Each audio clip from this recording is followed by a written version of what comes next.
aéroport Balois. Nous, on les 50 000 euros, parce que. Pour là, normal 2000, 5000, caca, on a tout l'aéroport. Amu ko la di o de di me ti ano po la no yo be bossa. Wede de mi o mi le ju won.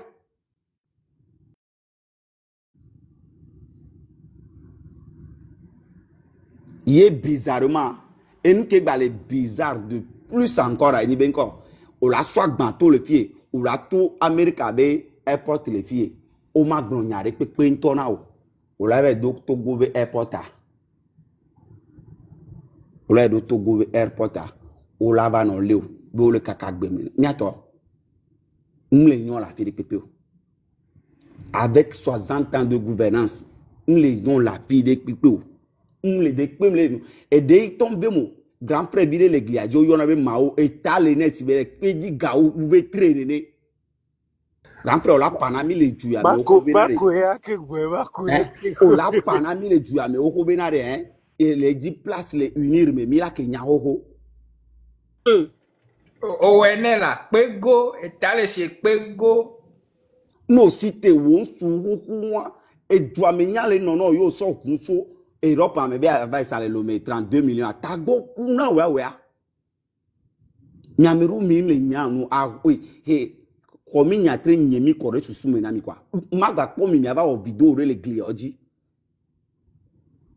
ni mi gbe na nkaka mi gbe po mi o mi atopo a po platon gba kan mi o ni wa mu ko le gouverner nu o le po wa no vi ko le alantu na o ke ngbolo désordre wa o ma gba wo gbede le wa ba gbe mo kwa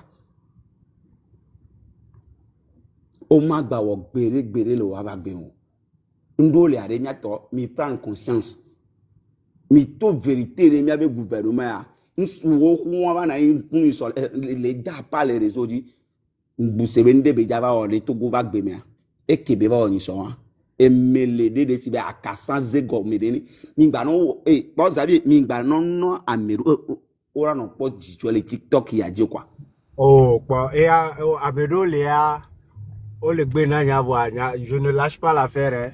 C'est comme c'est la guerre comme la guerre on m'a volé le réseau dio pourtant dans c'est bien et nous qui et gouvernement le to go viare et ti a mesia me quoi et ti a mesia me quoi so gberegbe ko gbona na mi plus de 15 ans globe et mo viré et do viré a ye pe gba le to gwa et mo viré et do viré pour la po ina me a cham ministre ya cha fond gbe a o la se nke bena ma obo fi milliard le to go mo se individu le gbegbo ro o la to no be ministre ya be faire so milliard jo o la to be conseiller ya be chauffeur so milliard jo o ma no suite gbede kaka ikura wo agbeke me mile nene o dolo me anene ko la no maga o la to zu e papa no wel o la no maga ka do ko la jo àjọ pepe ngbale lo mele ma se won to kwa àjọ do se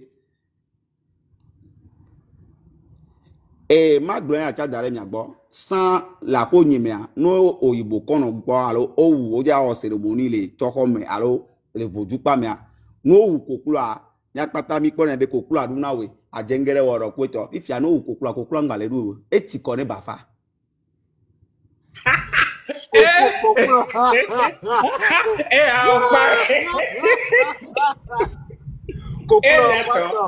Koklo gbale poku baracho. Aide-moi les koklo le quoi. Aide-moi aller vite. Parce que et tu connais kokulu o chan quoi et nous ti npo de vidéo yin so a mbe no di na nkaka ni gba yin 50 minutes amane parce que nous di oponi togore ale agbiale meno 0-1-0 et amuni blague yo ba pire encore ni etoku no ngbado ga wa le sibe à l'infini ne quoi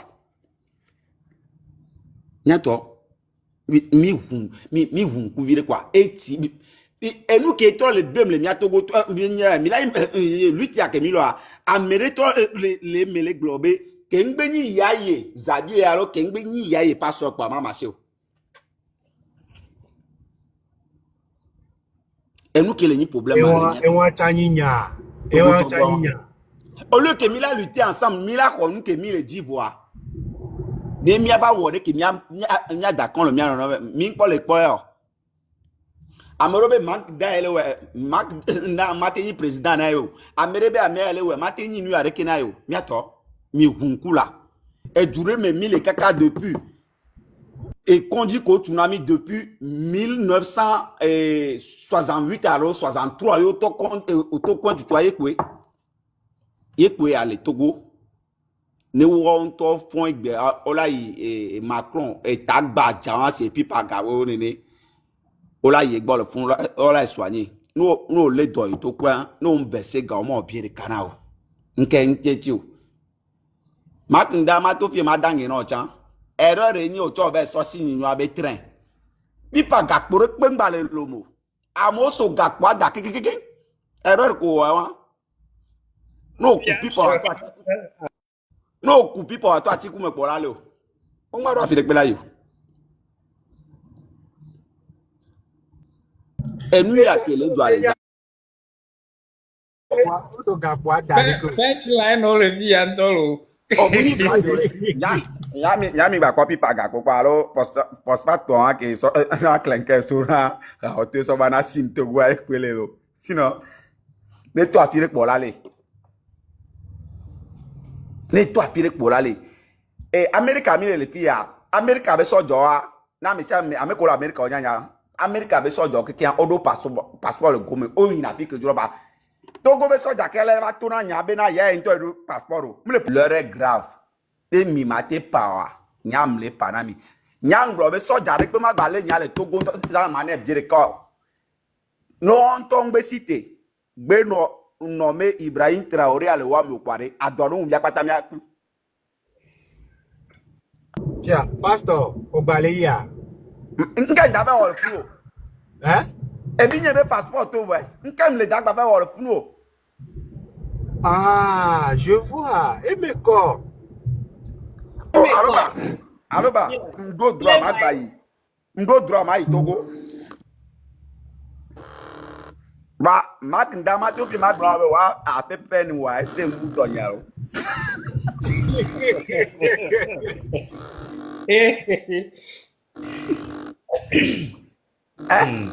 Xavier, Benari. Emma. Oh, Charlie, donc à peine de les noter quoi, Charlie. ABC les dents là. ABC les dents. Ele nous fan ni a. ABC.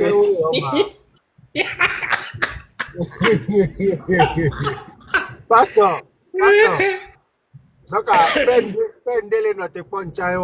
O aloba, wa to apere. Adje. O po to apere o la po famille ja o sortir re wa nti o zan ya nke o ba o ka mba zu e be ta pembe wa.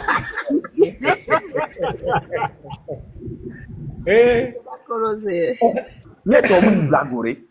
Adole ou Togo yo kaka Togo yo ntele bu zebe zere kanto ta vu kun.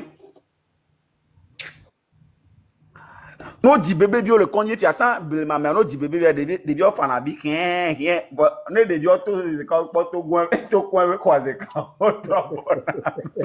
Obinadi. Obinadi zireka. Brela, de vieux bekla binadi no po de non. No le do no yi to Amebune pompo mais c'est mazu. Pastor nani a home toni.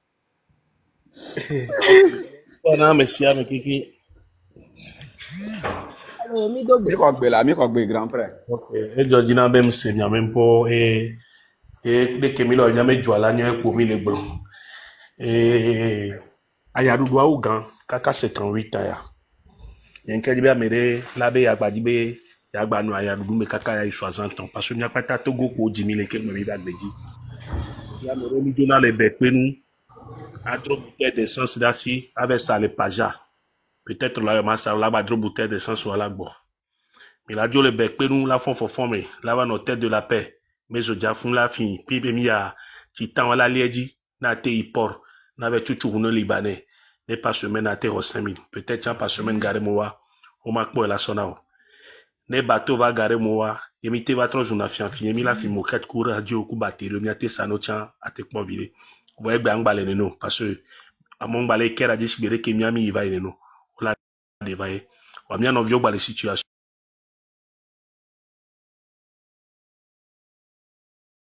Bano gome sans contrat aya dudu.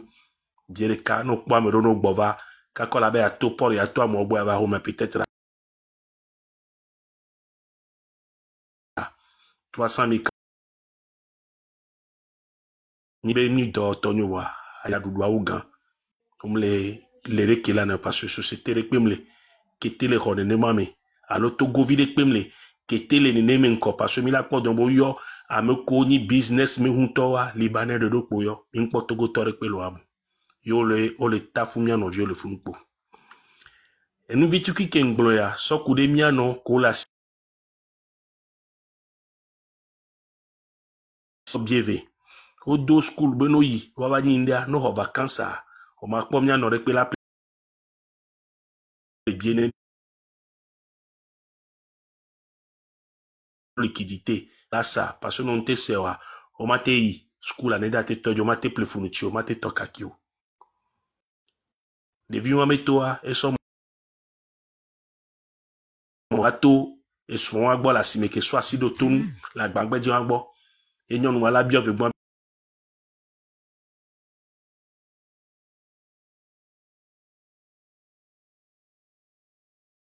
medare e la bla la ple e de guerre alo zo bon le roba me la bla la non no kengba no hlobe ya kude ne ya va so bien bien wane son la home ya ple nova kengba de vio adu e de fou le togonti aya dudu yo emi akpata mi kpo e nyam suebe e ni train de la liberté nanya parce que train de la liberté anke enya ele nino onyabe ele aya dudu wame e do diplôme semi dien dabaku avenir de kpemle sio voamedo o le Togo menko bo sodo kobe président mi na opportunité ko va Italia mi na opportunité ko va Germany abola te onde voa mi kpobe aya dudu aglo parce que glo le loi mais elle a agi les miachamiadi no fond de 15-5 heures parce que l'attend dans 6 heures et son audio de 5 heures et gazé no pas WhatsApp pour dire on la no vombe à hundoma et do l'objet là tu parce que konyan ke le diwa et ron ya da do kameno fofo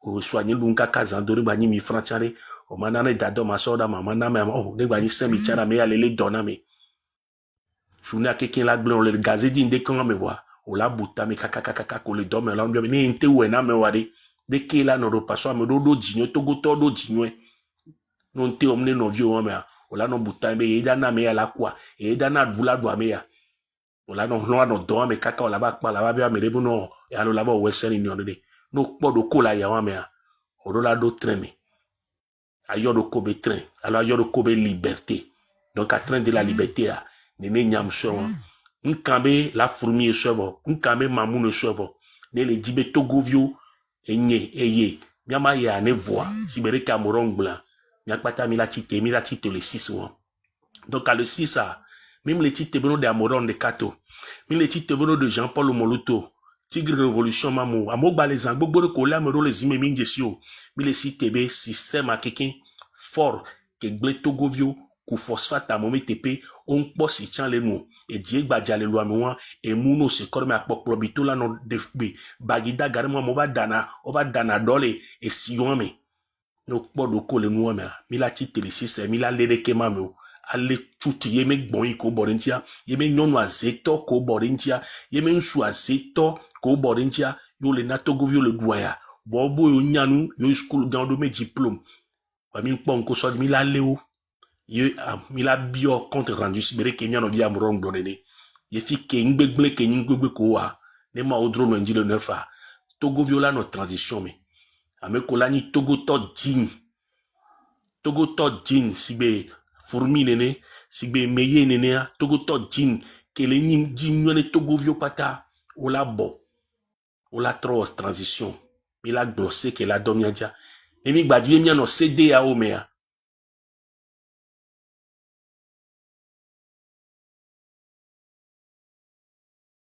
mi la décidé nyame phosphate me garin kemi dibe no onamio nkeni yala onamio yemi la nglo Nyandia. Amérique pepe que la batte va sur éteindre diable tameton.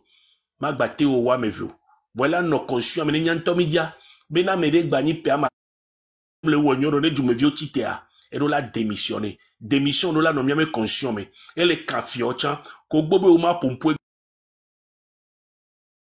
bu. Fada ko gbobe o ma pompo. Sobode opposant potosant ti. Et gbe du me vieux le yami. Mi le note kwa mi. Et gbe mi anovi blogger de ti temi. Si ça. Elle a zombie akpata mi a dit. Togovio ogbia onyan kenywe obi disan nemi le yo agban be yo ngba dado nu politique mo be mi trahi yo vayi bo mi gba na mi opportunité diaspora gba na mi opportunité kake gba togovio le biji ke mi la do opportunité mi ade mi ama wo dare la be ekpa mi apata mi doa mi le bonu be akoyo da o nemi ntite kakana le 6 ye mi ya wa e fio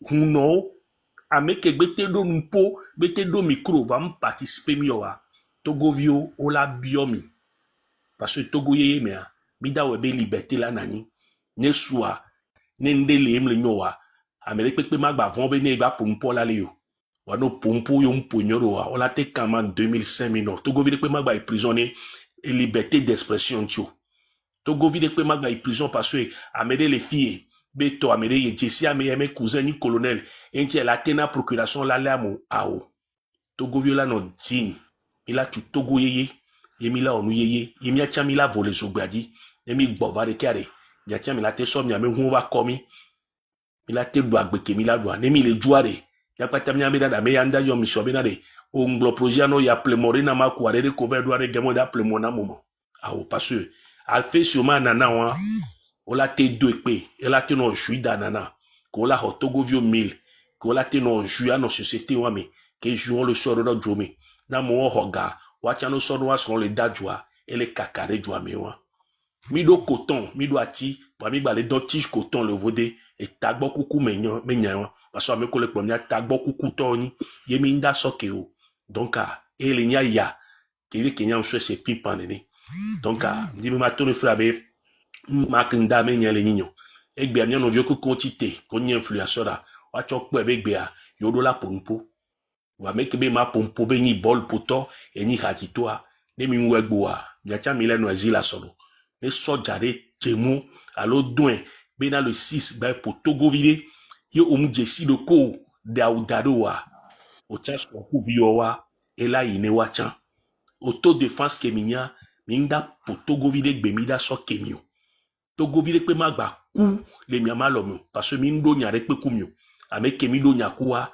ayake jume violo doa nyacha mi le lui parce que ko dagara mi adia mi le tui ko dagare zoadia mi le tui mi ato agba le pirinto parce que miama wo podi mi nyo titi donc kusu adia ola so mi atikpo tu adia mi la no zodio gomme le funu yo vode les filles ma ba poso diare pe les zodia gomo parce que nous les centraliser non to viole fe rouge aman lava homeno ene po mi la no gabio ano gabio e defu po mi ama gbemeda mi po mi ame nkume o le TPJ da mi po mi ame nkume o le kameda mi po mi ame hanje soda e munyona me mjona jine mi ya no domia nya da udare nya ba bore jumevi onti jumevi mi nike mbo mi ni soja pade mi gba hazade mi po jumevide alo ve kwa meroso ni tanu va o lo ivoirien ko le réfugié la ve pozo egbe ngba lo no ve kwa meroso jumeva nda no borto na mi parce que mi ameno mi be mi ngba da pompon keke ve yo parce que mi le usube le non gome yene mi toa amerique nda sobe la ni konapo e beto mi nyamo ke tofuna akore so abayi aputa me mo vayi boulevard me mo vayi e mo di mi da bloqué wa ameke le ni konapo ya e la bloqué mo ke idendia mi la bloqué mo kaka ne soja dova mi mda si jule moadio no mdaga mi mda parce que mda daga za ton kaka fora lajo wane de hazade be wonde ku togo vira e la kpore ke danwa egbenye jani akpe nami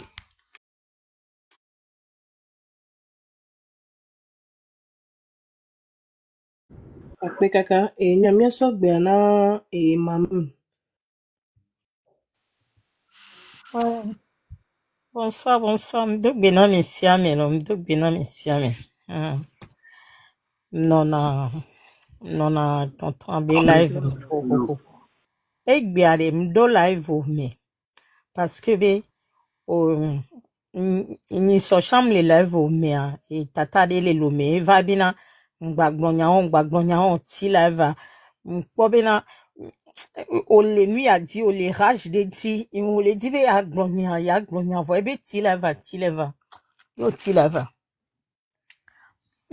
e Georginam amisia me kere gbon Togo benya e Salomon di simnuele ni ku Salomon mi non na live mensan o ipo a me vere di egbi ari intim do live o me do nyani so ake rodne over France over o abe epete wini benu o glen le live me veille kwa miami mi Paris me voir nimte gogo tellement sécurité les fun kweto nimte des photos tu amelo zon kun voir o des photos comme mi va gbonya le live me kwa mama Togo eva zunwede o kebele zuma nya yemvono de pom chama si live nso be photo dale mzunwede nyonu wade ame bube nyame kpobe donanu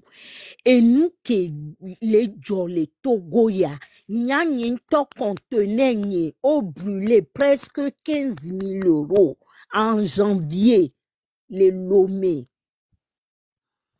les fike msananu lea ebe VVCC le didinam nyamu le luit me hoko mponan po depuis presque un an. Nyon kebe nyon le blon mamoun. Mama Togo là. La voix mime dans règlement de compte ça. Ni le règlement de compte de mpompo kaka mba njole wan di voye. OK. Egbia tonton apon po swenti ebe wa me kole o nwane dwava 3 le kereke. Ye na ntamba mblonya bref swenti mjole di voye. Nyanyi ngbale ebe mpo diode. Nyemto ke les filles au brûlé conteneur ni le Lomé janvier me vaille. Mpo un an tochon. Amo le Lomé, o le doya et mon mignon. Non au so conteneur y Lomé sans o la douale. Fifi ke mi le welebea o te et non o la bounou no kakaka no va sa conteneur. Tukada ayako doua. Ongba java kwebigo. Voa amole Lomé ko le tufena amole Lomé kene e nuva potola bena fifia ni miame ton le sanu comme ça amiame ving bada va saga ke mojo parce que asing bada va na nyoa amerike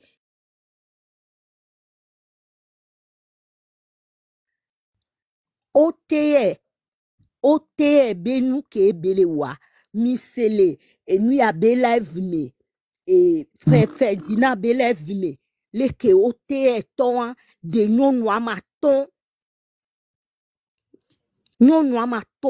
ote be gale ime mi abe jua gble nya wela tujua nya kenyen gbale sanu efiwa ami ame ton ko sananu kudoma on gbale onde pepe o fifiare Togo le yinkwe wa Togo mle yinkode nyanto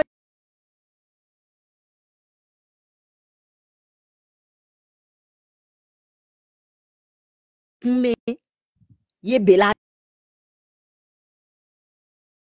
ni be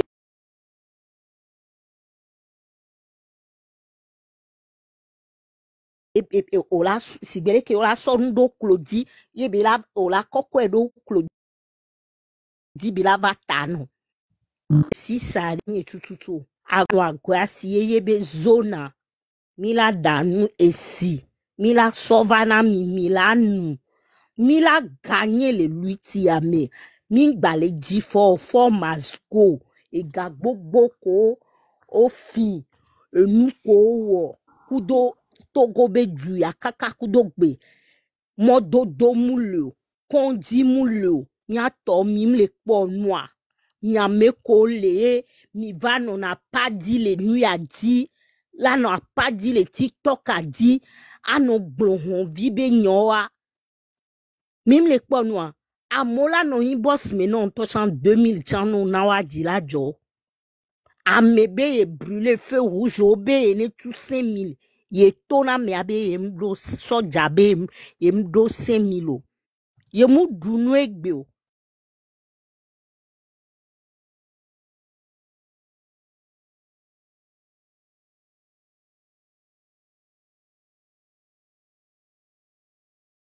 A me abe ne 150 sona soja.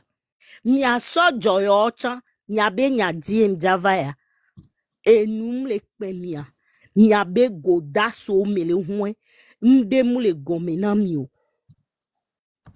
Mi le adole ou mi.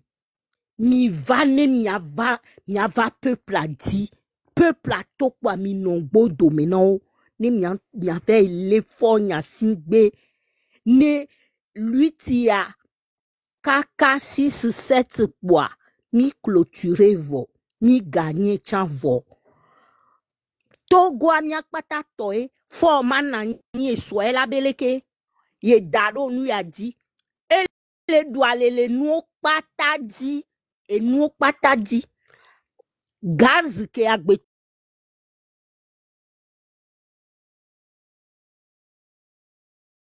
Et le mwenche ou Togo. Amo kuna gaz so Togo la i Burkina. Burkina gbakpo ou. Et du keme gaz ale soa. Et gagbo keye.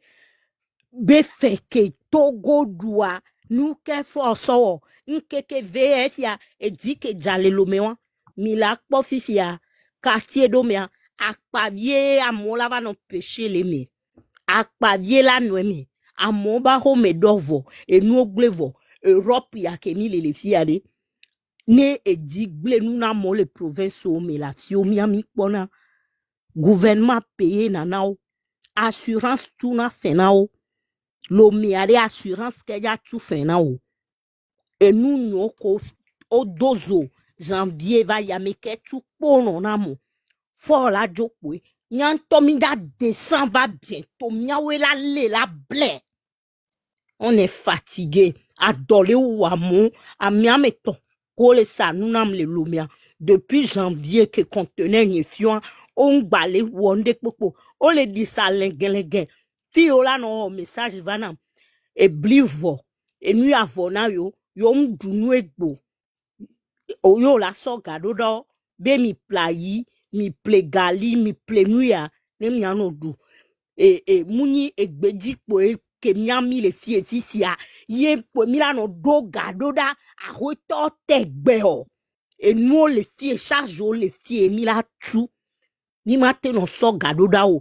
Togo do la non, ale bene togo no, ale mi achami ya. Ne ni si tete ano kuna mi ne mi anu. Ni ame ko le lève ni bena.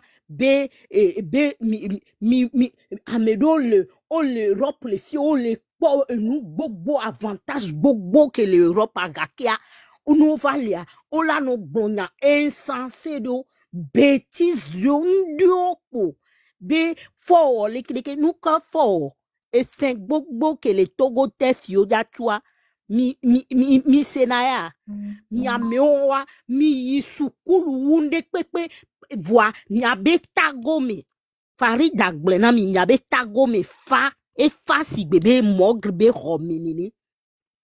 Tata Mamoun. Oui. Le Nathan Tamouari. Mi a passé le message à elle. Merci. Merci. Merci beaucoup. Et la diva, oui alors. Merci. Bon Dieu. Pardon, moi je ne vais pas rester longtemps, je vais faire très vite, après je vais vous laisser. Je descends, je descends. Merci. Oui, je voudrais dire bonsoir à tout le monde. Le constat, il est fait. Le constat, il est amer, voyez-vous.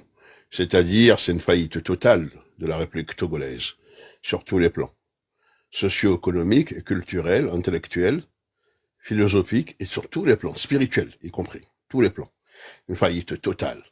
Une société qui a failli totalement. Donc il faut réformer et reconstruire cette société. C'est ce que demandent les Togolais et Togolaises. Je vous informe à l'instant T que selon mes recherches, ils viennent de sortir un communiqué interdisant aux gens de sortir le 6. Voyez-vous, le ministère de l'administration territoriale.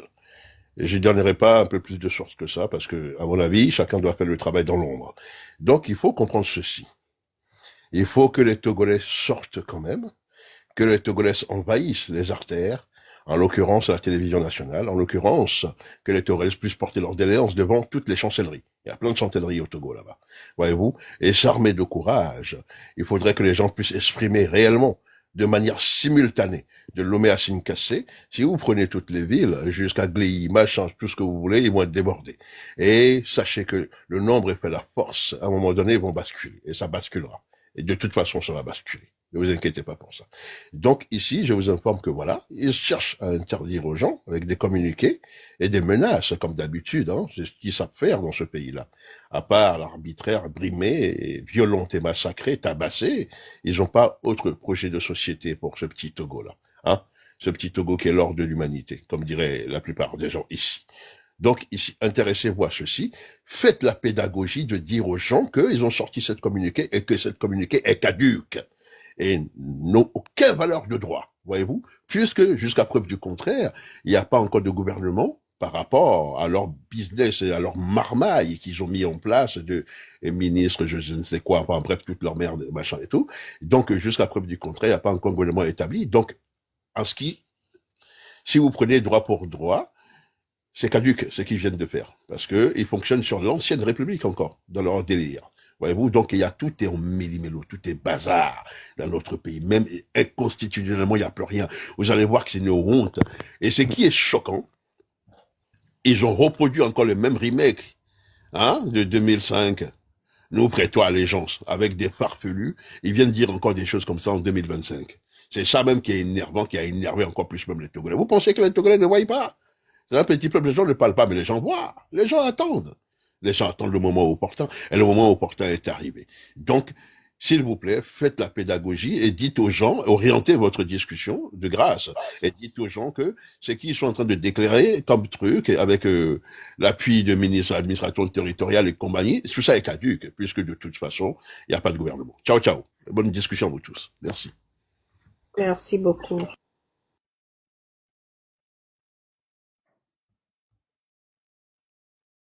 ABC, vous avez la parole. Oui, bonjour mes chères sœurs, mes chers frères, mes amis, mes chers parents. Je pense que l'intervenant qui m'a précédé a tout dit.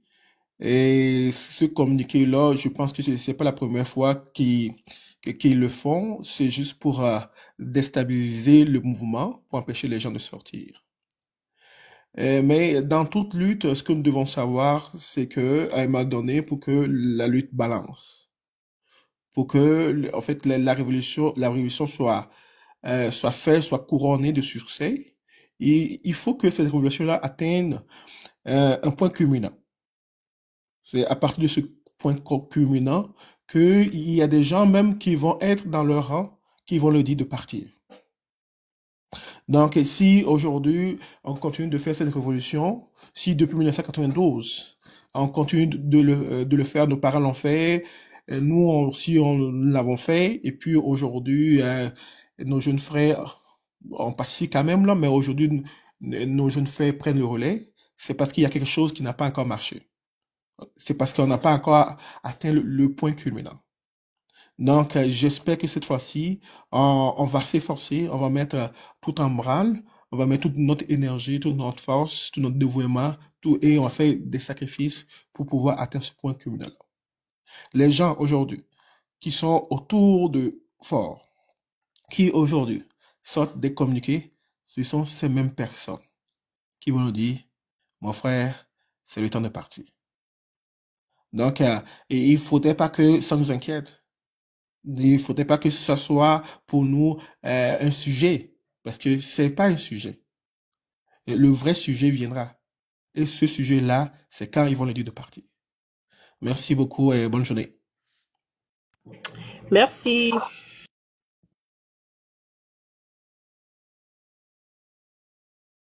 Bon, Meunier, maintenant on est en famille. Je sais pas si tu veux continuer le direct ou pas. Ou Oh c'est non, mettez autour de table pour que je fasse tu une as pause. commencé depuis le matin. C'est pas qu'à Ouais, 9 tour heures. de table, on fait une pause et puis je reviendrai lorsque n'aime pas les dormir. Je pourrai D'accord. revenir après. Ouais. King Abov n'a jamais d'ailleurs même eu la chance de parler, donc c'est le moment de parler, King. ya nkele kɔmbolo sɛ na mo wa ina mbɔnu zomi ne no akpɛtɛ bɛ na misia ne bɛ tɔbo vele ta gaza nya sidi nku vitome zomi ko nya mizana ne mere ntɔ bɛ asi wila frère ala te si wa zomi enyo Zominho, zomi ne no nya ke pui kɔre sime ne na mi ke wona sama amoku na si akɔ zomi le me so dare wa ba gbomo dare na mi ne ne na kwa mi ba ku na so funkume donc enyi nya gan kele nya sim make gbon zomia ne no akpɛtɛ bɛ na mi kuire govire me enua vochi kebe govi chukwu ame wa ekala no akpɛtɛ ame na mi Donc, à King Abor, à côté à rien, na akpɛtɛ hia okwa mle gbon no nyi so le fie be na no no hia no no hia okwa me si ame le gbon be no no no nko no no no nko a aso nde beni ne no no le nko nso le nko do me na wa ahwa no na kwa no no la no nko nso la no nko do me na wo nso la couvrir o kwa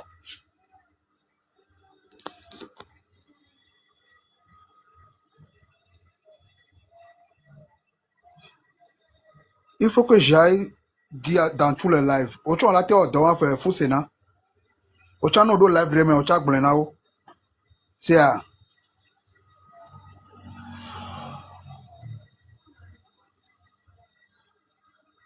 oui nous sommes tous en famille Black Star oh bon, god bien sûr, on est en famille. On est en Gombe, maintenant on est en famille. Il n'y a pas que Bémi, Bimni, famille. Non, non, non, non, c'est pas sûr. Je vais dire. Après, à me vieux, à Nahatoa, où me vient blanc, le monde même il est ces deux la maison, le fille à Nahatoa, où me vient blanc, le moulin, il semble, je suis le major des fous à Zébé. attends, il est quoi, les caddies, les dit là.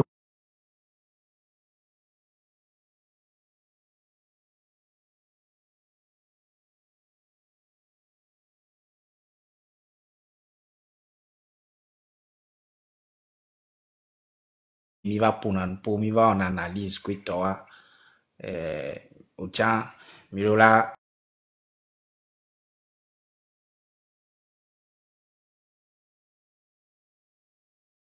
After Dua mina solava ya.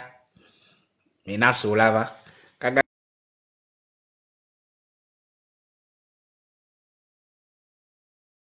Exact. Mais dès qu'on l'a dit, c'est comme bébé. Et du chrono blibo. Là, tu globé hier, jeunesse, ça est très paresseux. Ça veut dire que, à mon coup, le premier, autre, le taré ou jeunesse, c'est un.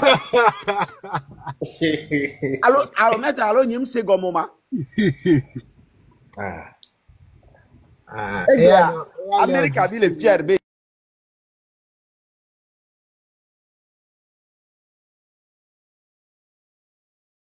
Kakakanedo garé, mais que. mbio nyawa va ya ekpebe nyako blom bie va ya. Au fana mnyere bena gedwa be pe om so na togwa kekeme. Togwa dole wa me no le jon trama le jode du ya di. Benare, bokono, bokono, chala. Mi mblona nyawa. O fana mnyere be om so peana. Togwa kekemo be gedwa yo so peana. E gedwa mi togwa me belia. O fana mnyere lo. Ah. Waouh! Chef religieux, chef traditionnel, pasteur, imam, uno kono nasio uli wole kadia. Waouh ça doit. Milasio wona me do le dure me ke no do asio masa no de. Mi gela no go me na du me vieux ya sio wala te don vola ba ple moi. On bunata me wan ya gbere gbere.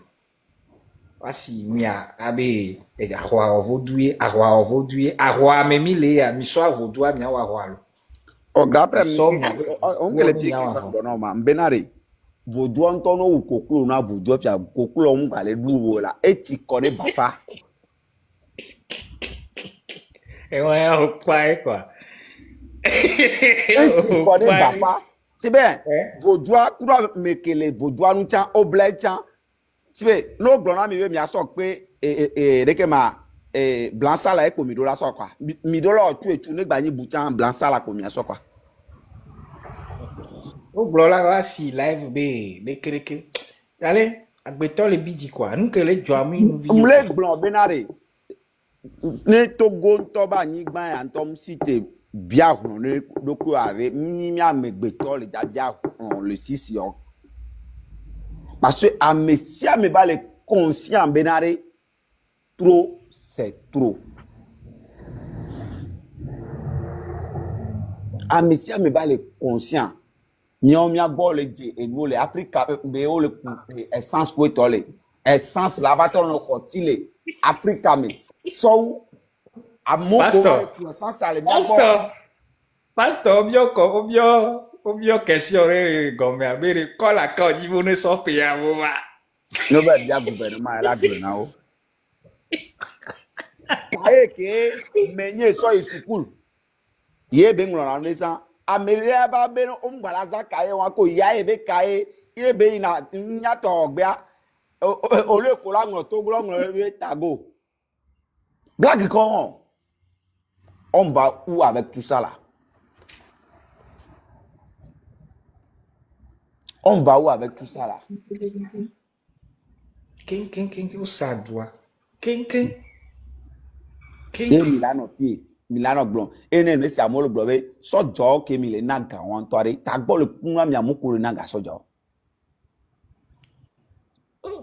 en mani be no mse na wa no koko e mo alo hu aso ifuri we o so ifuri era o don o la ve tout fin avoir tamnyo ataya ke le mo agome ke ngbe o so ifno ma wa pe nko jo na we no da si mo ano be ma na o se 200 alo 1000 francs wa ne o ne ko edo go me ne ajori no so mo abe o so ifuriera no ya amrea shi baba no mo ya iba baja de kapla to go vi ko be do na rambe mi ja o ka de lecteur are nyacha ahonhon le odoro mi alo susu le odoro mi wa be droit evoga kia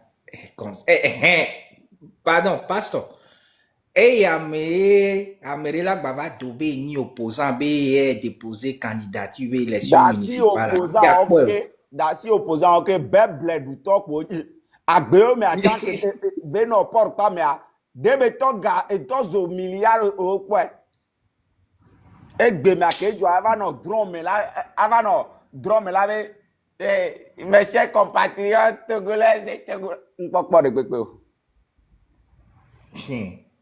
on npopo de pepe o fatigué mi wa mo rodo occasion ko la sauver Togo be honneur bois et nous doudou vivivo egbe champion fait chatro sous mer la tire et ti connais ba faena e wo luta kaka ko be dan kele joya e tore kama o e che ajo va salir no si ya do rongo do be ago e gugamo che to chef de file de l'opposition quoi non doit nous le fou e pa e de folo du calme mi valer ifia mi kwore ke o le zoom ya be chukura obe jeunesse ale paresseux alors que grand paresseuse yo il sort de camia da sirika ifia menye poraro obe horse of challenge kem le jado impact de pepe le togobe et vie quotidienne o va le so check na mekedu horse of challenge wa o nwo le jibe for the sozina nya singbe de sapa miato mi do comédie to Togoare c'est pas pays de pagaille c'est pays de comédie quoi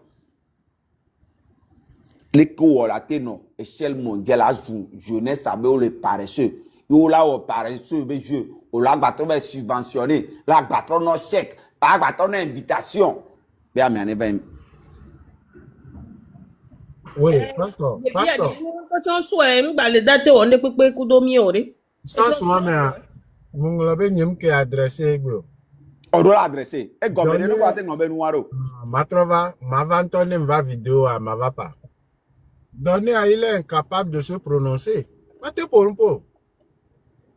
Va donner wa les Djoumefi là. Donner wa pour nous pour le Gabon alors Congo Benyame. Et de fou. L'Africain allez-y. Oh, vas-y, lo, vas-y. Achi bébé belle, les dons, ils sont pas. Oh, plantation ba me V3. Etros au forêt.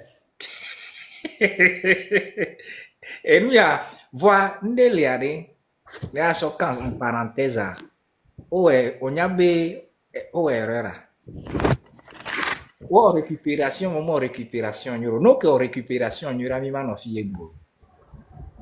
Il y avait mis analyse. Ame baramunyana nous ina Et kaka on, non que vous avez récupération, je t'assure. même Cameroun Léonois, que blogueur ou les pompos, à moton ou pourquoi, il fallait juste utiliser, donner comme contre-attaque et calmer tout le monde. Parce que à mon quand on les donnait des mouvances, ça pouvait se faire et à travers donner, vu qu'ils l'ont choisi comme une de la jeunesse. Ambassade. Hein? Les qui t'as pas la courant bien un dirigeant ne ma. Parce qu'on va d'abord jouer la pire. Et il y a jeunesse ici mais quoi on va nommer c'est conseil car on message que vous passez à me la c'est il y avait du problème avec blanc le bé mimzana ti ennui à réseau n'y aura mi on a mi blanc na nya aucun ben mi va bunata mais que donné avait House of Challenge we Voilà, et le TikTok dit. et un réseau à nuire donc à ina obé on nommé ennui à bé à travers hier on y a été comprendre be la tes en réseau à nuire et il donné les House of Challenge ben eh ben à Rwanda dans le Congolo de pas on lui a pas voilà Adam le way aller il y a ton milliard blague du Togo là Ah oui? oh on y a nous quoi vraiment récupération en euro je vous assure non que vous récupération en euro a mis man fille je vous assure glona mi ma ba glona mi nyore no be mi akpere adonglo kwa ko club to ntiare mi pere adonglo ti bale aji donner à ko club to e be ni ma ba glona mi ke parce que mi po de bia ko ngbo ni ale nke de bia gbo ba cha nke be ba le sortir jeunesse qu'il faut supporter les tyrans. ouais Et trongo de me donne ok.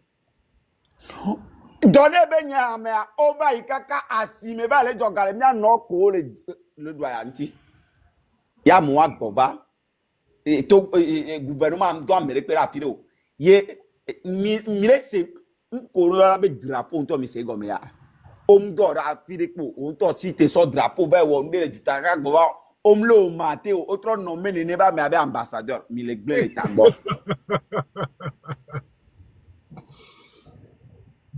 les Américains les filles maté so Américain avec drapeau là il y a pire pe ke mle nyanya mene inspiré pe alo mle nyanya mene gouvernement po o la mateo même à l'extérieur comme à l'intérieur o la mateo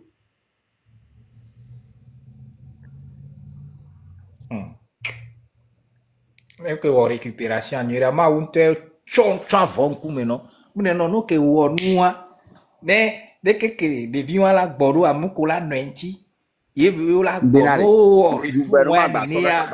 gouvernement gba so kaka gba so hundo gomene ni de be biwa bo ole neto mi le sérieux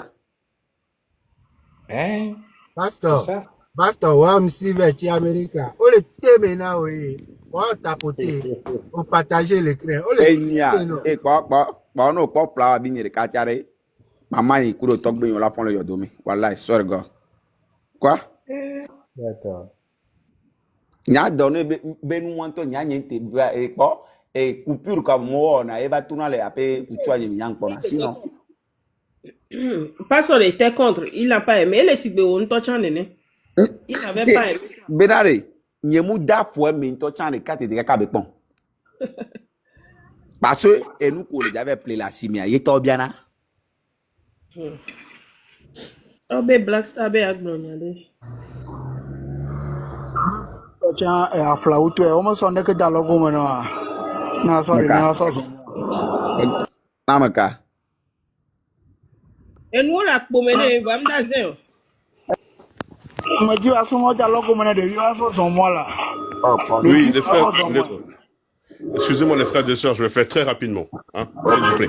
Oui, je vous entendais parler de la situation de données, tout ça. Il faut savoir que le petit donné, c'était plus quelque chose qui est mis en avant pour canaliser la génération de l'enfant de monsieur, par exemple, Amron, par exemple, parce qu'il n'y a jamais de hasard. Il faut savoir comment marche un État. Un État marche avec des méthodologies que vous pouvez pas imaginer. C'est le contrôle du mental. C'est ça un État. L'État togolais n'échappe pas à la règle non plus. Donc, ils ont cru comprendre qu'il y a une nouvelle génération, comme l'enfant de monsieur Tchala Amron, par exemple, qui a pris la gamine, par exemple. Donc, il fallait canaliser toute cette génération-là, cette vingtaine-là, à travers donner. Maintenant, les Togolais ont eu à participer, à donner beaucoup d'argent, pas parce qu'ils étaient dans les gbélés ou dans le divertissement. Les Togolais ont exprimé, à travers ce prisme, leur identité togolaise, c'est-à-dire le patriotisme. À travers cette façon d'aller vers le petit là pour envoyer des lions aux Togolais, hein. Essayez de les connaître réellement. Vous allez voir que le Togolais est plus subtil que ça, hein, dans sa façon de s'exprimer. Parce que comme ils sont muselés, comme ils sont tenus, bâillonnés, ils ont une autre manière de faire passer les choses. Donc le fait qu'ils sont partis le chercher à l'aéroport de machin, c'était une espèce de manière de faire comprendre aux gens que nous sommes en train de chercher un héros que nous allons célébrer. Ce héros qui nous manque tant, mais c'est pas le petit donné, ils sont pas dupes, hein, ils savent très bien que le gamin est manipulé, qu'il y a ceci, qu'il y a cela, machin, non. Mais à travers ça, ils cherchent un héros. Voilà pourquoi quand ça a apparu à Amron, les mêmes qui ont envoyé des lions, les mêmes ont changé rapidement maintenant pour embrasser la bannière de monsieur Amron. Vous comprenez? Donc, attention, il y a des messages subliminaux. Sous une dictature, on peut pas s'exprimer comme nous, on le fait par exemple tout de suite à l'instant T. Ok? Sûr et certain, on va rejoindre tout de suite les affectueux, compagnie rapidement aussi, on était sur le terrain là-bas. Donc les gens ont développé d'autres façons d'exprimer les choses, d'autres façons subtiles, à travers l'humour, à travers beaucoup de choses, et ça date pas d'aujourd'hui. Moi, je suis d'une certaine génération, quand vous écoutez les histoires d'Azé, Coco Vivina et compagnie, c'était depuis très longtemps que les gens balançaient des trucs avec des prismes, des feintes et des dribbles, des ceci, des cela. Vous n'êtes pas sans savoir, monsieur Meignier, vous aimez le foot, non? Mais regardez un peu les Togolais, c'est des footeux. C'est des fouteux, c'est pour ça que c'est passé aussi par le prisme des bailleurs et tout, parce qu'ils cherchaient ces héros-là, celui-là qui va incarner l'ensemble commun qui manquait tant depuis très longtemps. Et ben voilà, c'est monsieur Amron qui est arrivé, qui a incarné ceci. Voyez-vous? Donc il faut connaître notre cher petit pays, le Togo, c'est assez subtil, moi, à mon avis.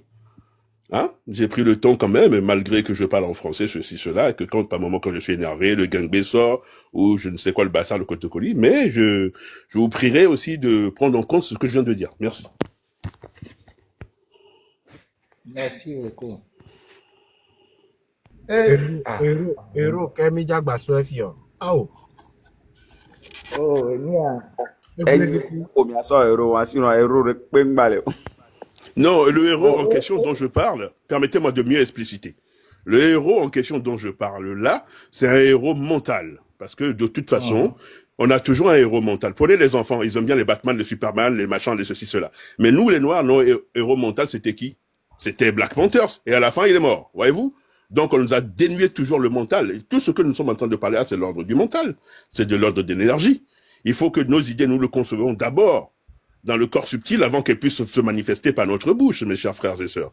Donc ici, le héros mental dont je parle, je ne parle pas d'un héros physique qui apparaîtra tel un Jedi. Je parle d'un héros mental. C'est-à-dire, il faut un catalyseur mental pour les gens. Et ce catalyseur mental, c'est ça qui nous a permis d'être nous tous ici. Voilà, on peut pas le dénier, ça. Voyez-vous? C'est de cela que je parle, s'il vous plaît. Merci. Héros mental, moi, il y a du cinéma, Togo, tonton. Ah, mais il y a une blague, il y a du cinéma. Oui, Antoine, Obédois, et Joe Bavo, et tu veux le faire ma vie ensemble. Regardez, ah, mais c'est. Ma bonne quoi. C'est parce qu'on a qui a, et puis, mais à Milen Konawelo. Il y a Milen Konawelo, lui, mais Milen Konawelo. Milen Kona, mais quoi? Milen Kona, gouvernement, quoi, ben, Sans peur. Je te jure, sans peur. C'est combien? Actuellement, on imagine. Ce qu'ils doivent comprendre, c'est que les diaspora tort d'aider, au bon, au dos donné, ça devrait leur lancer un signal. C'est qu'aujourd'hui, parce que même au Facebook, on en a fait que des couilles. Mais aujourd'hui, il suffirait juste que de venir sur TikTok et de voir la révolution, de voir la jeunesse. Certes, oui, la plupart des temps, on a bassé sur mais quand ça vient des choses sérieuses, le Togolais aujourd'hui sait au moins s'unir, laisser de différences et laisser de côté nos différences. Donc, déjà, nous qui donné des gamins, ça devait leur donner un arrêt. Ça leur a parlé, ça leur a parlé. Yenti ont récupéré donné là. Et je pense que nous, on va monter les ennemis à Jémi Boko, on va le porter à port. Yola voté, yola odeke. Quand j'avais vu ça, j'ai dit, ça là c'est suspect. Ça veut dire ils étaient étonnés que sur les réseaux, il puisse y avoir, c'est que un mouvement général qui est diaspora là, se mobiliser à Zanga et sur quelques semaines, ils ont dépensé des millions. 20 millions pour 2 semaines. Donc, en tout cas, imaginez un peu ce que la diaspora est capable de faire. Et nous,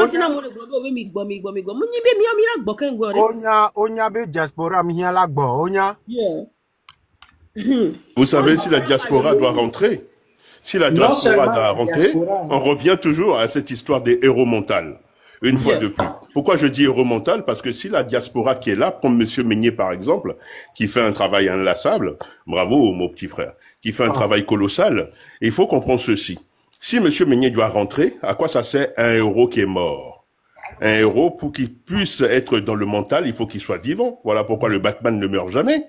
Voilà pourquoi le Superman ne meurt jamais. Vous comprenez? Donc à ceux qui disent rentrer pour venir faire le combat, ce sont des meurtriers, ça. C'est-à-dire, ils souhaitent que tu puisses rentrer pour que tu sois un héros mort. Mais le héros n'a pas besoin de mourir. Le héros a besoin de hanter le mental des autres. Merci tous de m'avoir écouté. Hein. Moi, je vais aller pour aller bosser, donc j'ai pas le choix. Donc, bon courage. Merci, bon courage à vous tous. Hein. Et puis, que du positif. Mais je suis content que vous avez pu comprendre le côté un peu donné de la chose, parce que c'était dans ce sens-là. C'est pour ça qu'ils l'ont mis à la tribune présidentielle, pour les récupérer tout de suite. Putain, il faut lire les choses, les gars. Allez, ciao, ciao. Et voilà, nous, on a lu. Et les autres, c'est les mémés qui n'ont pas vite lu. Non, moi, j'ai lu.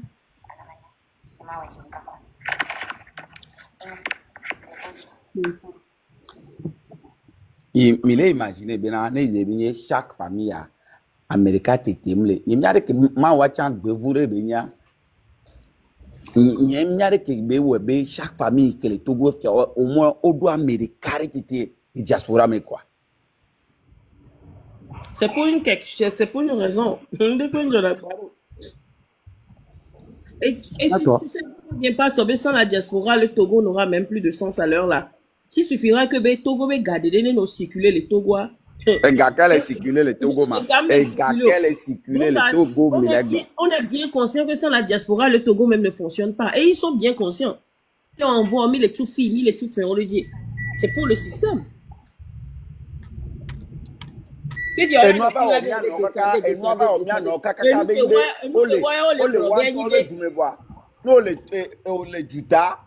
les Juta, tu es affecté. Autres du salaire, non, couteau. Autres du salaire, non, mais si mes membres de famille, au patata, il y a quand même mis là-bas, bogala, comme il y a mes familles, dit les filles. Donc, en quelque part, nous aussi, on est affectés. C'est pourquoi on en parle. On est fatigué d'envoyer de l'argent matin, midi, soir. On est fatigué. On est joie, mais nous, combien d'envois on est obligé de faire? Rarement. Ce qui fait que nous avons économisé, nous avons boré, nous avons famille comme il est. Diaspora. Si tu es comme Gaïdia, tu es un gars qui m'a sorti là, l'obligé là, il dit. C'était bien, moi, n'y pas approfondi et m'y a quand on mire détails ne problème. Nous quand il cash power. Si il est que là tu as le cash power d'arriver bon quand je reviens je vais charger je vais utiliser 2320 coller d'arrêt dia hein né au Joe, supposons au Joe, et moi, mes filles. Kaka va dans 2 ans, oh là, oh, et nous, alors, 2320 fois 12, fois 24. C'est-à-dire le nombre de mois que tu n'as pas chargé, quand même, tu vas payer les 2320 là. Donc, on va te faire 2320 fois 24. Donc, si qu'il y a au poids messiame, oh le poids messiame, comme seigneur, et badji. Nous on a politique, nous avons un repo. Nous avons c'est encouragé. Là, il y a quelqu'un qui l'invoque volontairement comme involontairement quoi. Même la diaspora est affectée. Yeah. Va n'y pas les souhaiter venir va n'y virer va détailler be bien ce que tu cela voudrait dire que voilà Antonia pour pêche ben y a rien mal tout à mes filles ce qui voudrait dire que dans les prochains jusqu'à quand bientôt et gâteau on te les sous on les sous on va les tiwo ah bien sûr même après 5 ans après 10 ans yo va boyo mou charger compteur ou là 2320 fois 5 fois 12 pour la tuer que nous voyons la c'est là ça revient au même truc où cache pas à mourir à mais ça mener yo trop compteur normal dit parce que mais c'est trop compteur normal dit alors on a dit et même chose compteur normal même chose on la non pour forfaitaire non exactement comme ça là il y avait compteur dit ou quoi. Là, il y a une donne nos politiques, ben, mais voir pour une fois, on est tous fatigués, quoi. Mais on voit caca, d'abord, vous voulez bimener diaspora, toi, quoi.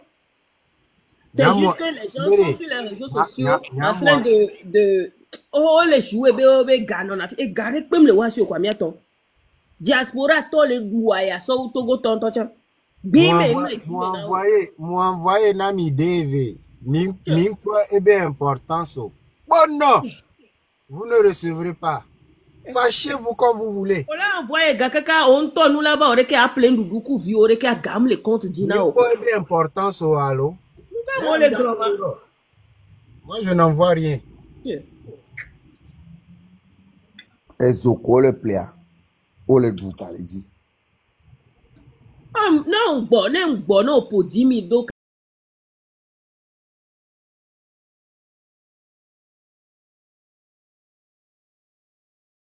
allez, yo, magnon, avec Kobe, yo, qui dit 30 ans. Y'a même pas bon, c'est 10 000 là. C'est-à-dire, on m'a fait non, voilà nos choses. Allez, t'as quoi, 10 000 là, quelqu'un est solide, qu'on va prendre, c'est l'année que gomme. Dagan, ma quoi, on les gomme, Dakar, on doit les gloire, on les sait rien. Amour, vidéo, m'a dit, 10 000 là, vous le retrouvez. Non, pour 10 000 là, au moins 10 000 ou on a quelqu'un là, 10 000 là, moutez-le ou 3 jours. Mais on a home.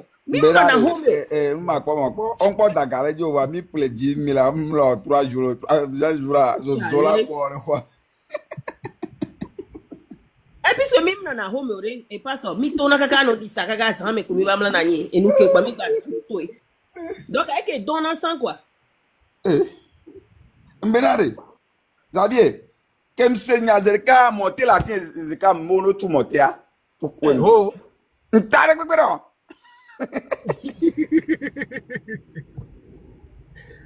Non, je sais pourquoi.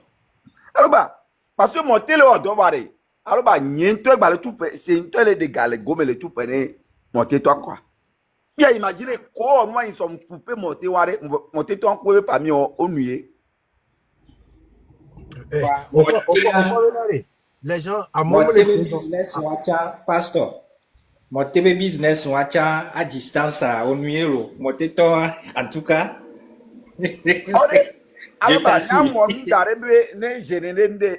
parce que le sogaroda et tina me ko la be award tetene et talent tout doré ne benone o se ga salmon ne yan ko pe check ni ko check tama o ko yo wo to am boy ga kaka won to giga e wala so play wa be go debi tom le po nyen e se nyen ba am boy ke kwa o se ga me boa ke mo e ta tuna do même no be inde wo de bi e bi nyere ke fio bende wo nu yare ke fio o de na puno le puno so tuna ke ngba tuna do wa kwa o se go mais Harika ezo montebe gakebelo wa une seule plaisir. Bobo va trop augmenter. C'est maintenant tout courant. Ah bon de gars. Goye me nga dépense à quand comme venir. Ade galego me akpadua tumote akplagbazeka kunuo Pourquoi kemote. Benare? Et n'y a qu'un qui a gagné. Envoie-moi l'argent, monsieur Le Jonas. plus, le plus agréable hotia, you vous détend, ou le subir quoi. Donc, à mon collègue, à Hueldo la seconde, you vous détend, ou le Togo à l'autre, quoi. You vous détend, ou le Togo à l'autre. Zadi mbena depuis que me le fiare. Ne wa après 3 mois non pono au pourquoi blocage, l'option de Oh, blocage. et le Ochak Bonnie. Oh, je te jure. Oh, sous boson. Oh, Nyentocha. Oh, I'm done. Oh, Nyentocha. Et que moi, Bomisu. Parce que na dans le wa Kaka, je m'en fous, au fait. Na dans le wa mo toi. Zadi e ko le fia omdo papa omdo maman Je dois omdo fiquer là, je papa. dois bloquer na monsieur, mais. Nde la ole du amere la siste le lo me la ba be ila ko. Oh, bere ko, ami mbokore. Nde wo le funda wa pata so pota fogan ine at ma ba jeji ola. Nyamba le boni. Nyentocha, ukpaku Et puis, Ola no funu la no do nu no do dax yebe, o le fi. No, na mere cha mo kolo kaka do fua enyela ba no po fua di what the fuck? E pare bi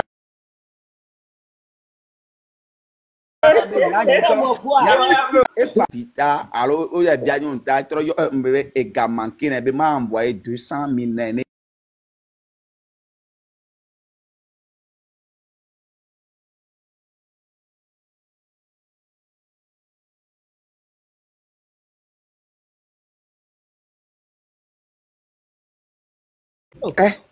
Alors mbenari e mi abe grand pro ko no fia o sa ilusion o sa rêve ne e lo meto kaka Ya be grosoro po o sa rêve na mo le noa di nde pentom le yovo de fi o ti amiato.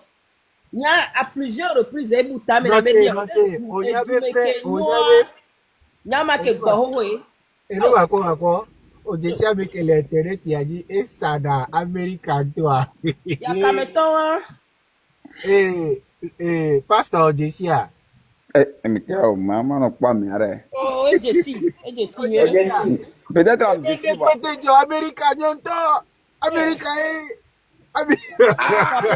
Pas bien que rien c'est roba tourner. C'est quoi là? et t'as les lions, Amo vetale ingwele nyamelo. Gbe petre. Eh, colonel Siberare, au quoi a-t-il que ça roba toi dans la là?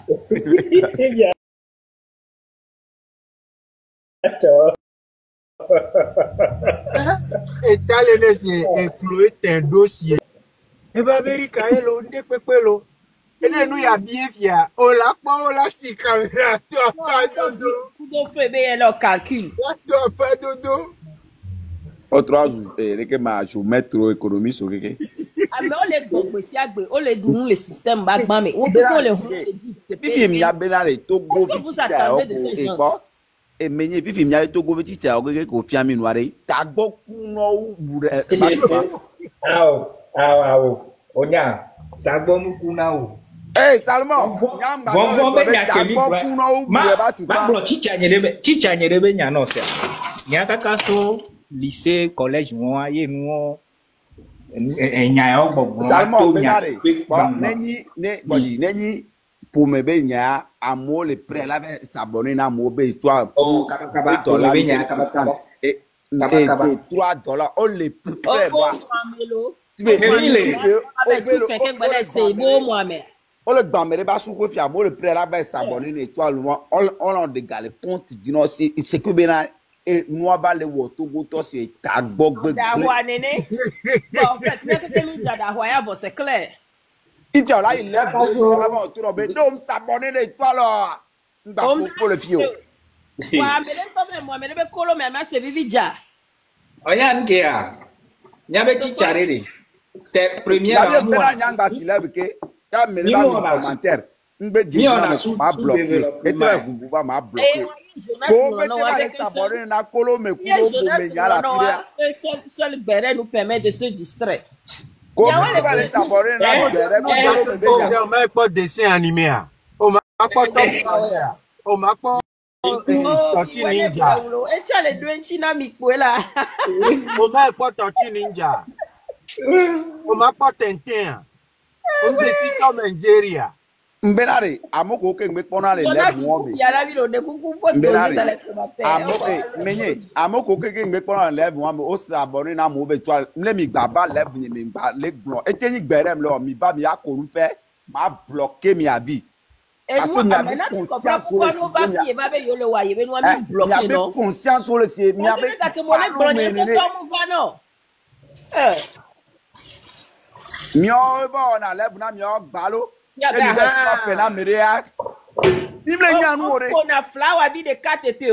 Oh, notez. Millénaire, il y a mes Sunday. Olé. Tapoter l'écran. Ou sortir du live. Il y a mes Sunday. Tapoter l'écran. Nijo, ne m'y a pas verré. Ya, Mi te ni ala ko la ko tapota yire ma. you ya kala bota, you di na fi de pe. Yeah. Et vous dites, Tapoter l'écran. ça me met étoile. Est-ce abonné aux Xavier Oh, Béton? s'abonner na me sebe toi, va fi am s'abonner. You dis, abonne-toi à l'étoile. Ah, you di égaler si nana cadeau. You dis, abonne-toi à l'étoile. Et nous Mizondo, qu'on a tout fi là va iko. mi prouver na mi benu ke mi le blanc le TPO. Tapoter l'écran. Avec Mi a pas mis Sonia, oh, man. 140 et quelques. Mais là, ne vous dit s'abonner à l'étoile ou à le funare. Et bien, caméra, carré, godo, mais ne fionnez portable. Voilà, ni un suivi tag badja, c'est gahare, et s'abonner à couvert, c'est béré. C'est de fou. Mounio, quoi. Et nous, comme il a soutenu à mine, nous la gamme. Bodo, don't go on a comment only for subscribers, man. Ah, Panama, ouais. Merci. Ne mi on a Il n'y a que pas dans les blancs et les mais quoi. Ni les gars bere be tomé. Milano zangale ou quoi. C'est ça. Ce n'est pas une histoire de me le dire gaolo, mais c'est que il faut vraiment soutenir les bonnes choses. Afi ko le wo nous toto nous dagbe. Il faut soutenir là-bas. Ah bon. Là ouais. Hein? Eh bah, m'de ukuna mi ko mi nya ujiro mi ko mi nya ujiro gbelo ngba ya ba ko lo mi nya joke. Ah, Eva. Oh, Eva na e. You dis sorry lo. Eva na wa egbe le s'abonner ntocha. Nke obelajo, udi oya ji trina we ono gbere me kaka ji dola trina we. Nu yam dola na ola jore.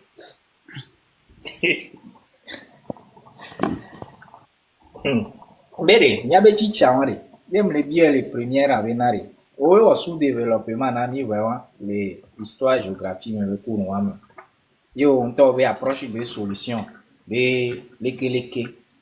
Avec que le plot douare première indien nyale chale. Ni tout ma. Ameo le plodouare, est-ce que wachon boboto do isukule du menefi wachon okura minyanyorebe pédagogie am kura am trono ri wachon sous développement be kuri avai kengbo hoe va le plodouare voir nous ko mi le gbono boboto le konkume normal e ti jagbo dire kaka be amesia me le konkume na ha parce que temps me no le gbono nyare kila politique tonya et qui avait malheureusement, oui, watchons au cours et après, il va y avoir underground. Il va y avoir Et nous, comment on fait? Ola, on top la te wela. Ah, ola, no, pok, boa, ola, bate, ola, la te ngolo alo. Pastor, alo, Salomon noa. Oui. Donc, commentaire English sub only alo. Salomon. All right, thank you. Donc, ah,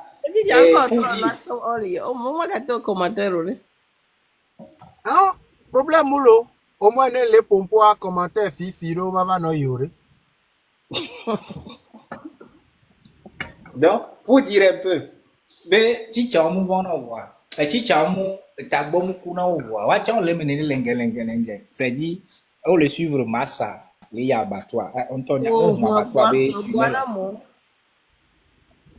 on tunnel là amesia me la yeme yo le wo sinon ya be chicha onyana nu kenke ame o nto le funu yo nu le yo a mu be de tagbo kuna kengbo ngba to mi gbadajo tagbo mu kuna o onyanu yo le wo c'est tout Onya le wo kumi si amaye sinon tagbom kuna wacha en réalité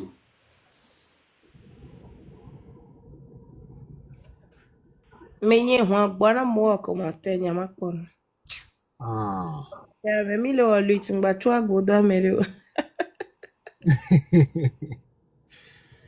Ah, ne lui travailler mitro de mianto miabe contenu au dit quoi.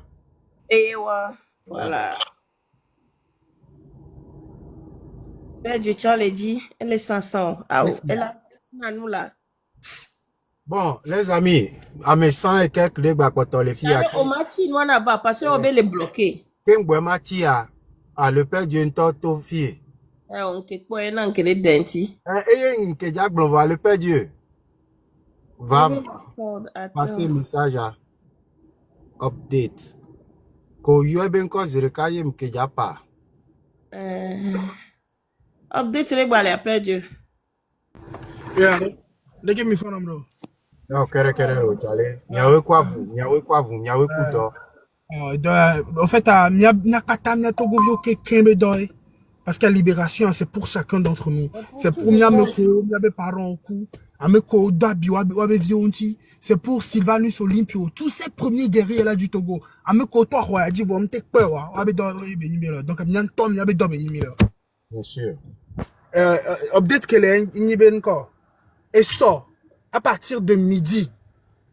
Et ça, à partir de midi, à Messiame, au la Romeyo, au le moto meyo, au le humeyo, au le kumoyo, au le chochiyo, nya patamila no poganu bando juata. Na doye le ou, la no dapala no blebe, adole ou ye. Ne school fait on te chuna, la blebe school fait on le, yemte le chou school fait on. Et ni kek bele ou, quoi. Et sort de midi à 13h. Mila panganu lo tana. Minyabe na ken boda jiye so inketem ken bola jiye so roi mage over. Comme fora nyabe yesu beni. Donc à roi mage mila no yo roi mage. Mila pa bobo de tane so mi so geve.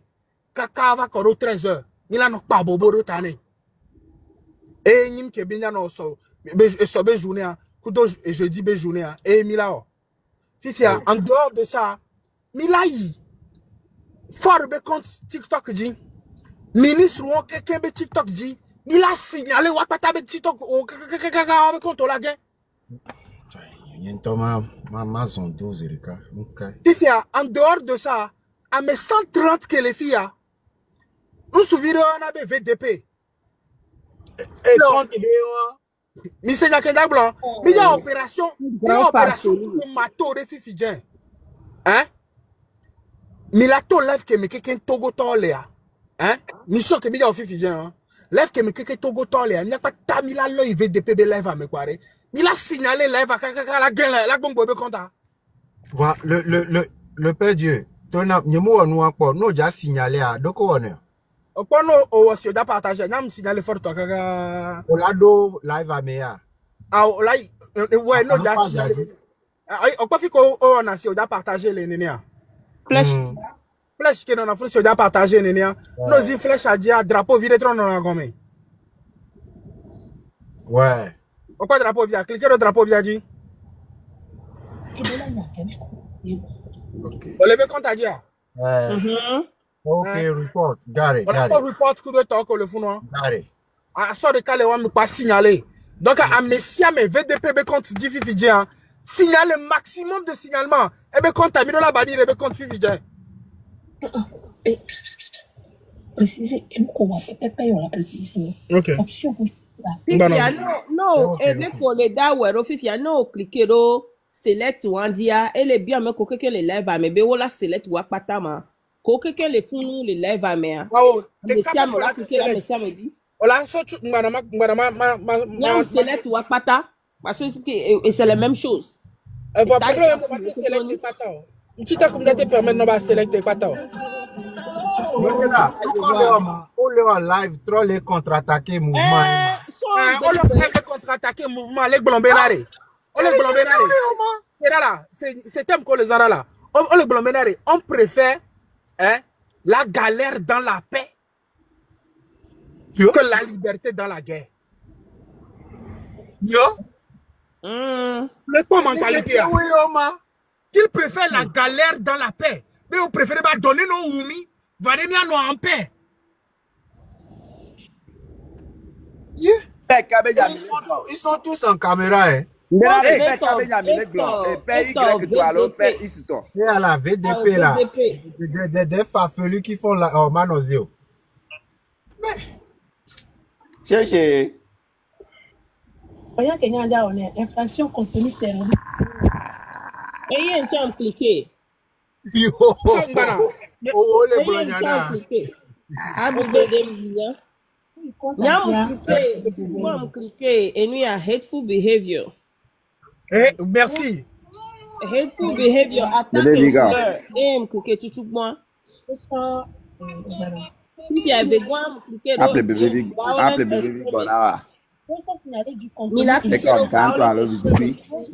Violent extremists Mila choose terrorist, criminal and hateful organizations. Thank you. Ewa. Tu y vas fort, hein?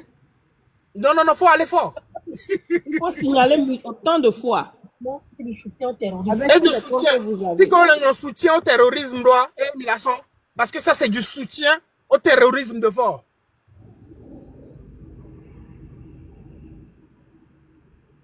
Donc, quand tu as banni, s'il vous plaît, à mes 173 à mes siamé de signaler de compte. Les gars, à mes siamé, ne VDP Togo, il y a signalé Wabe, là, on est en live actuellement. Allez-y et signalez tous le live. Il a signalé le compte, signalez le compte. Il a banni le compte. Ma gamme, il m'a va. On y est tout le temps, m'jak pas et ma oppose viré maintenant. Mi oppose viré. Ok, mi oppose à Messia, mais il n'y a pas ta VDP compte dit finalement. VDP. Il y a bannir et avec compte avec baiser, il y a bannir avec compte cela on continue. Merci. Welcome. Le Père Dieu, merci beaucoup. Après la mort de méthode de Siadé, la lutte continue et victoire à nous tous. Victoire à nous. En plus, là, c'est expliquez-moi, combattant quelqu'un, expliquez-moi milieu le nom, Yama. Yo, et là. Et nous entendons le Yoamé là. Expliquez-moi, Yama. Le Père Dieu, il y a battu les dents là. Il y a battu les dents là. C'est bizarre. Il y a battu les dos fatigués. Dieu dort plus. Et Minyankea. Il dort plus. Je suis fier de toute cette jeunesse-là qui refuse d'être la honte de notre génération. Vraiment. Les gars, nous, on ne doit pas être la honte de notre génération. For wakudomia togbeo. Et toi, wakudomia togbeo. Wakudomia togbeo. Wakumia to. Et via wakudomi. Omagba wakudomia bevide kwepo. Ah, Omasio. Hey, n'yabe vide kpekpem. No jide vide le Togo après 2004. Jono jide vide le Togo. Ne devient fanzia di job avi belani.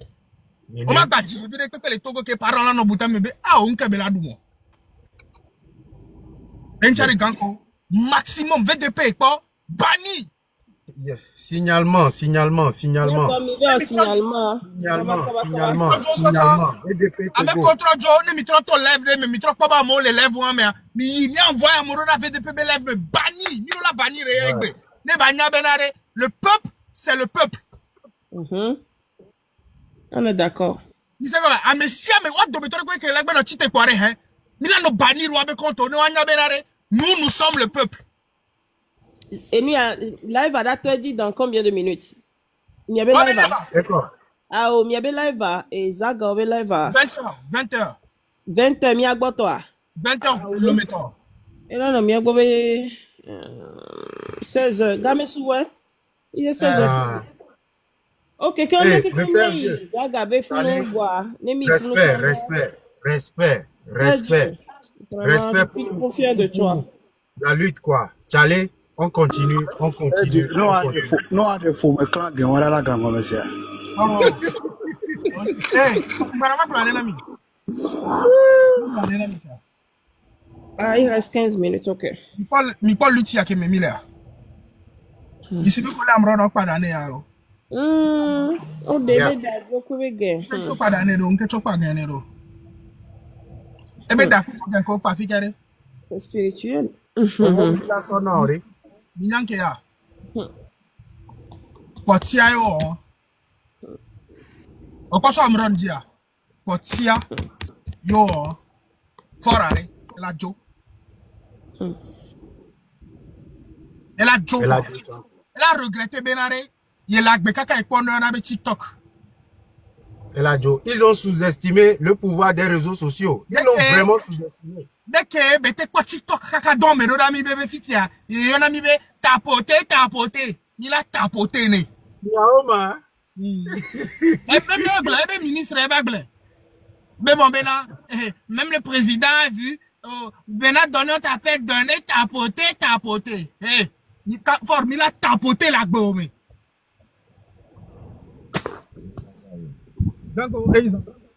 Et ils en Tchale. Victoire à nous. Nyato, et Hichem, Matros Isandea. Voimia quelqu'un VDP be compte a dit, VDP be page a dit. Ils sont en live actuellement. Allons tous là-bas et signalons massivement son live. Signalez le compte massivement. Moudema signaler les cas quoi Moudjo. Signaler le maximum que tu peux avant de sortir du live. Victoire à nous, victoire au peuple togolais. Et nous bati konamiolo,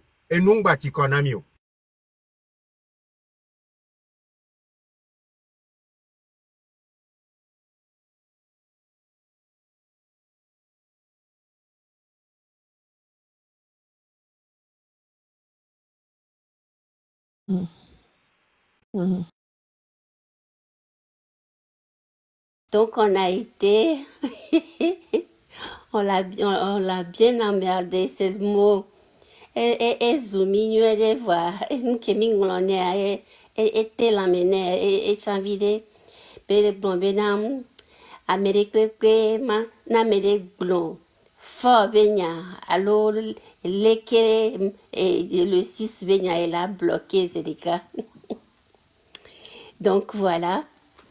Et nous qui avons compte à nous les non bloqués à expliquer nami. Et bien les Angleterre avec TikTok, Angleterre avec TikTok et les ici. Les Yoruba les Angleterre, on ne bloque pas les comptes comme ça. Il faut donner des raisons. Et plusieurs raisons, et que plusieurs personnes donnent à peu près les mêmes raisons pour que le compte soit bloqué. Oh, on enquête, vire qui est bloqué dans le compte. Les cas pour bloquer le compte, ça ne marche pas.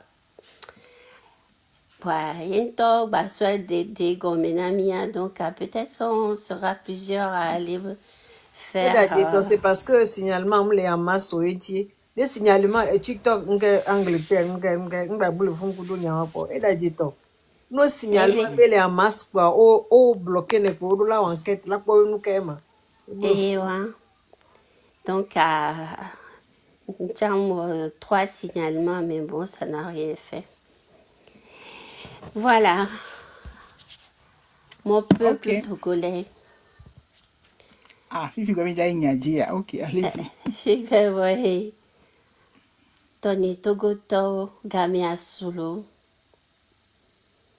Gameasu. Le 6 est là. Que ma soeur noa, ma soeur tata emene fabe noa. Yemnyane tata Elise Donku, yencham coudre mu cauchemar de m'vagle nami. la veille de l'intronisation du roi, du roi du Togo, notre fort Yassingbe.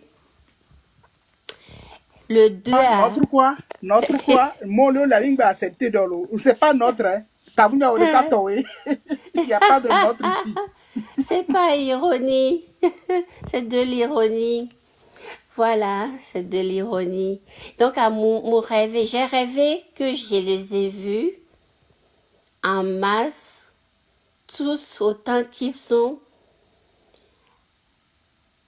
dans un sous-sol, quoi, underground. Les Anigban d'Ivoire, l'Anigban avec Gomé, quoi. Et je n'ai rien compris. Ils étaient debout, tous nombreux, underground. Donc, je ne sais pas ce que ça signifie. Moudidiokwe, et nous, les Saint-Ongue dit de jour en jour, Kakaemi va aller le 3. Donc, en avant la marche, et Maoude Kanto la nya et nous qui est préparé, so nami et so rêvons sur les fiomi et révélations je sais pas. Les noms, je vais pas y aller sur ce terrain, mais soyons forts, soyons dignes. Malgré que nous n'avons pas à manger, malgré que nous mangeons de tout, le Togo reste notre terre, la seule patrie, là où nous sommes nés pour certains, et pour d'autres, là où ils ont enterré leur placenta, à Roncan. Donc, allez, n'ayons pas peur. On a été trompés dans le passé par nos opposants. Il y a eu beaucoup de délations. Mais cette fois-ci, c'est le peuple.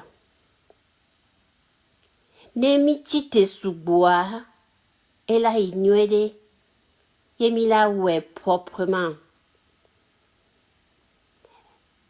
Vanemi suboa, mila welo, voilà dit.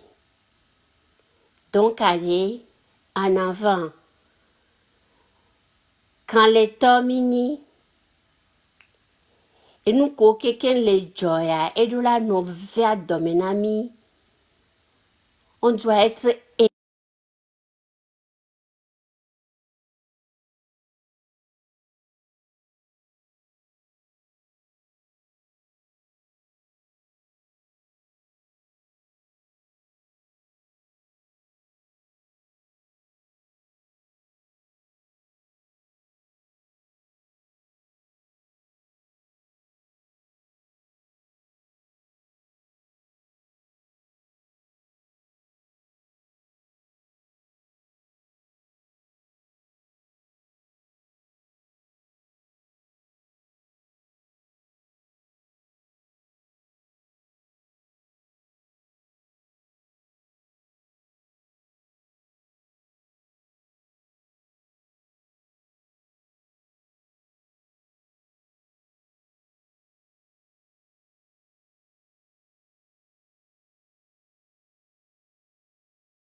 aujourd'hui.